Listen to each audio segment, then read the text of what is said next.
Hey everybody, welcome back. We're here for another video, and I've got some really cool videos coming up covering some new speaker upgrades that I've done, and one really cool one that I liked on a new little Sony speaker. Can't wait to do that one. But first, I needed to get this one done. I want to do questions and answers regarding all the cable videos that I did. I shot, I guess, 5 cable videos, and I shot 4 of them before any of them were ever released. They were just one after another, and then the 5th one I shot within a week or two of them beginning to be released. So there was never really any questions and answers along the way. And I've taken some of the good questions and I've answered those via email, and I tried to see where the recurring questions were. Like, what are the questions that I continually get, and I'd like to address those. And unfortunately, most of the questions weren't really questions about cable so much. It was questioning everything that I'm trying to teach you guys from, we'll say, the cable naysayers. And I'm being nice. I'm saying the naysayers. I've been calling those guys the flat earthers, which was meant to be kind of ironic because they claim to do a lot of science, but they really don't confirm anything that they assume, which, you know, they never do any listening tests. So I always said they're not doing any science if they're not confirming their hypothesis. And so I've been calling them flat earthers. And some of my fans have said that's actually insulting to the people who really believe that the earth is flat. So, and some of those guys who really do believe the earth is flat was getting all bent out of shape and posting about the earth really being flat. And so it was going in a different direction. So let's say, and it sounds more politically correct to just say the cable naysayers. Those guys were asking me the same questions over and over. And then they've got a little area there formed somewhere where they meet, you know, because birds of a feather tend to flock together. And they're all like-minded guys. And so they've kind of been teaming up on me on the same questions. And there's one guy over there at their little forum, Audio Theory Review, I think. And he's been posting videos kind of countering my videos. And I kept getting questions. What do you think of this? What do you think of this? Did you see this video? Did you see this video? And I watched his videos, and I thought they were great. I thought they were fantastic. I loved them. And so I just want to go through and kind of touch those because, gosh, I keep getting asked about them so much. The first one that was done was in response to me showing and demonstrating how the different speaker cables act as antennas. And I showed FM reception differences from just your standard speaker cable, this like a zip cord, multi-stranded, compared to one that's braided, and showed you the differences in FM reception. And of course those guys said, wow, that's crazy. You don't hear those high frequencies, and it won't have any effect on the signal, blah, blah, blah. And so the guy at Audio Theory Review shot a video where he took a similar speaker cable, it looked like a speaker cable, to this. It was plugged into his analyzer, and he was showing FM reception across a whole band. Like, he's showing all of the FM range that it's picking up and showing all the noise levels, which I thought was great. And obviously it was just as I said, this type of cable picks up all of that stuff. It's a really good antenna, and he confirmed that with his measurements. And then he plugged it into a load, into some piece of equipment there. And of course that changes the impedance of it, and it dropped about half of it out. So it knocked a lot of it down, but there it was, still there. All the noise is still there. So he decided then, let's measure the voltage of that signal. I thought, well, that's kind of odd, the voltage of that. You know, if you measure the voltage from an FM output, you're not going to get much in the way of voltage. If we measured any real measurable voltage from picking up a radio station, we would convert that voltage into a means to power something. We'd be using it. It'd be wireless transmission of power. But no, there's not much voltage there. And he was showing very little voltage from that. So he's saying, well, because of that, that noise doesn't amount to anything. And then he floated an unfounded hypothesis that there would be no audible effect. His theory, I guess, the theory would be no audible effect because it's very low. Obviously, though, it's just a theory. He didn't confirm that with any listening or anything, but I appreciate the effort. I thought it was great. And like I said, it did confirm everything. I thought, I don't really have any issues with them guys over there doing whatever they're doing. And then the other video was he took a power cable and was attempting to show the electromagnetic interference between a power cable and a regular speaker cable, and he plugged a power cable into the wall there, and he wrapped the power cable around the speaker cable and was measuring to see how much electromagnetic interference there would be from one to the other. Of course, he still had the other end of the power cord in his hand, so there was no current going through the power cord. So obviously, you're not going to pick up a lot of electromagnetic interference from a power cord that's not plugged into anything. And I kept having people message me saying, "Did you see that? Did you see that? He's trying to measure the electromagnetic interference from a power cord that's not plugged into anything and had no current flowing through it." And I said, "Yeah, I saw that. That was funny." Bless his heart. But yeah, you're not going to get anything meaningful that way. And contrary to that, I had several people email me, and one particular, it was a really good email, and another guy posted the same thing in one of the video threads there in response to the videos, that it inspired him to re-examine the cables that are in his system. He had all his cables bundled together, so they were all together in a line and connected together there in little zip ties or what have you. And he always had a hum in his system. He never could figure out why he had a hum.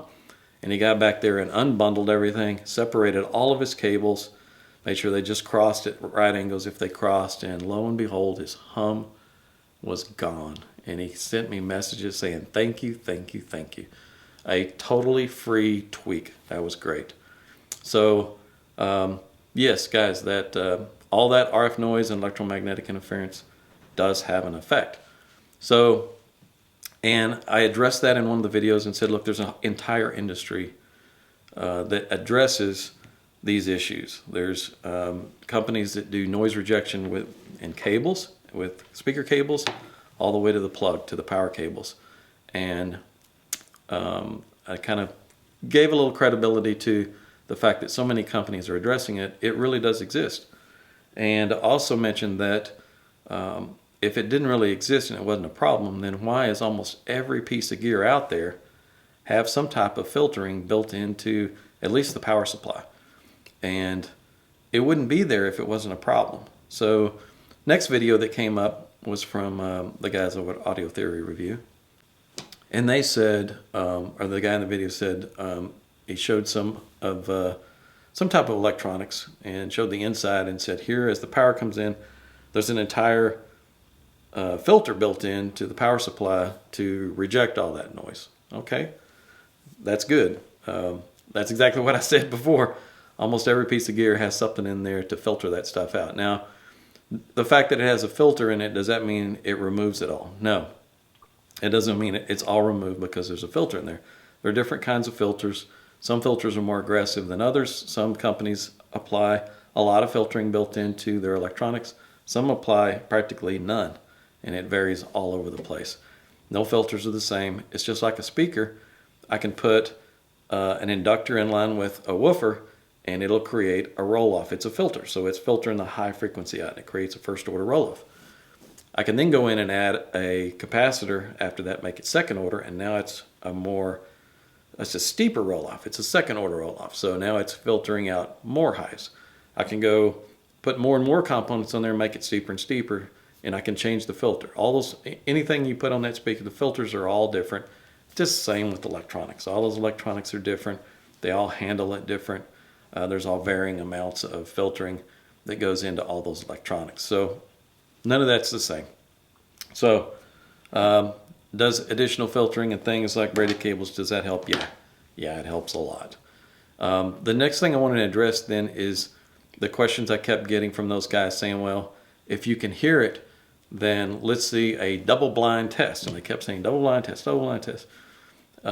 It's their catchphrase. And I've tried to explain to these guys, you really can't do a double-blind test with this stuff. Double-blind means the listener has no idea which is which. So he's just listening and trying to pick out which cable is which cable. Double blind means also then the guy doing the switching doesn't know which cable is which. Let me tell you, if the guy doing the switching is switching between this cable and this cable, he's going to know which is which. There's no blindfolding or making it to where the guy doing the switching doesn't know what he's doing. He's going to know. And it doesn't matter. It doesn't make any difference if the guy doing the switching knows which is which. He's not the guy doing the listening. I can make it real simple. I can just wear a blindfold and just sit back and listen and not know anything about what's going on. And I can still go in and pick out that stuff easy as can be.